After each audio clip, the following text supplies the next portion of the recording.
ரஜினியினுடைய தலைவர் 173க்காக முதலில் தனுஷ் மற்றும் அருண்குமாரிடம் கதை கேட்டாராம். அவருடைய கதைகள் நிறைவேறாத நிலையில பார்க்கிங் இயக்குனர் ராம்குமார் சொன்ன கதை ரஜினியை கவர்ந்திருக்கு. தலைவர் 173 இந்த படத்தை பற்றிய ஆரம்பகட்ட பேச்சுகள் தொடங்கியதுல இருந்து இயக்குனர் யார், கதை எப்படி இருக்கும், தயாரிப்பு நிறுவனம் எது அப்படின்னு பல கேள்விகள் ரசிகர்கள் மனதில் குடியேறிச்சு. ஆரம்பத்தில் ரஜினிக்கு நெருக்கமான நண்பரும் முன்னணி இயக்குனருமான சுந்தர் சி தான் இந்த படத்தை இயக்க இருக்கிறார் என்ற செய்திகளும் உலா வந்துச்சு. ஆனால் திடீரென அந்த திட்டத்திலிருந்து சுந்தர் சி விலகிய பிறகு அடுத்த இயக்குனரை இறுதி செய்கிறதுக்காக ரஜினி பல கதை விவாதங்களை கேட்டு வந்தார். இதற்கு பல விவாதங்கள் இருந்துச்சு, திருப்பங்களை கொடுத்துச்சு அப்படின்னு தான் சொல்லணும். ரஜினிகாந்த் தனது அடுத்த படமான தலைவர் 173க்காக ஒரு பெரிய பட்ஜெட்டில் பிரம்மாண்டமான ஒரு பொழுதுபோக்கு திரைப்படத்தை கொடுக்கணும் அப்படின்றதுல உறுதியாக இருக்காராம்.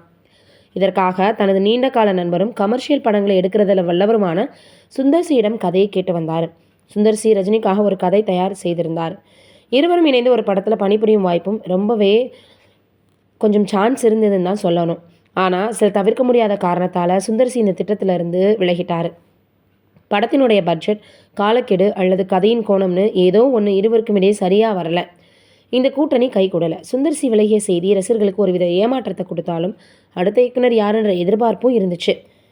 சுந்தர் சி விலகிய பின்னாடி படக்குழுவினர் அடுத்த இயக்குனரை தேட தொடங்கினாங்க. அப்போது ஒரு சுவாரஸ்யமான தகவல் வந்துச்சு. அதாவது நடிகர் தனுஷ் சுமார் காலா படத்தின் டைம் லைனில், அதாவது சில வருடங்களுக்கு முன்பு ரஜினியின் ஒரு கதை சொல்லியிருந்தாராம்.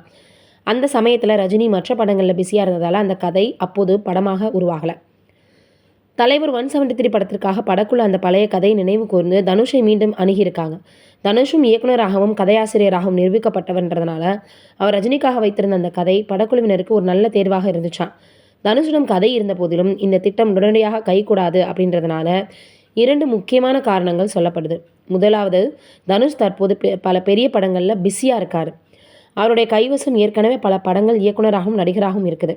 தலைவர் 173 போன்ற ஒரு பெரிய படத்தை இயக்குவதற்கு அவர் உடனடியாக கால அவகாசம் கொடுக்க முடியாது, தனியாக அவர் டைம் அதுக்குன்னு ஒதுக்க முடியாது அப்படின்ற சூழல் இருந்ததுனால அது கைவிடப்பட்டுருச்சு.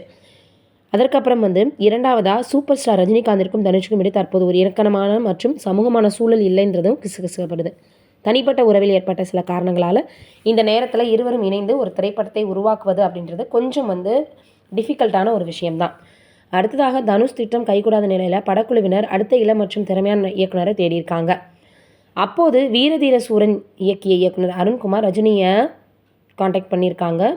அதற்கப்புறமாக கலா யதார்த்தம் நிறைந்த கதைகளை எடுக்கிறதுல அவர் பிரபலமானவர். அவருடைய கதை சொல்லக்கூடிய பாணியுமே தனித்துவமாக தான் இருக்கும். ரஜினிகாந்துக்காக கொண்டு வந்த கதை முழு திருப்தியை அவருக்கு கொடுக்கலன்னு சொல்லப்படுது. ரஜினியின் இமேஜுக்கும் தலைவர் 173 படத்தின் எதிர்பார்ப்புக்கும் ஏற்றவாறு அது ஒரு பிரமாண்டமான கமர்ஷியல் அம்சங்களை கொடுக்கலையா. அதனால அருண்குமாரினுடைய கதையும் நிராகரிக்கப்பட்டிருக்கு. தனுஷ் மற்றும் அருண்குமாரோட கதையை கேட்ட பிறகு இறுதியாக ராம்குமார் பாலகிருஷ்ணன் களமிறங்கியிருக்காராம். அவர் சொன்ன கதை சூப்பர் ஸ்டார் மனதில் ஆழமாக பதிஞ்சிருச்சான். கதை, திரைக்கதை, அதற்கப்புறம் ரஜினியின் கதாபாத்திர வடிவமைப்பு அப்படின்னு எல்லாமே அவருக்கு ரொம்பவே பிடிச்சிருச்சான்.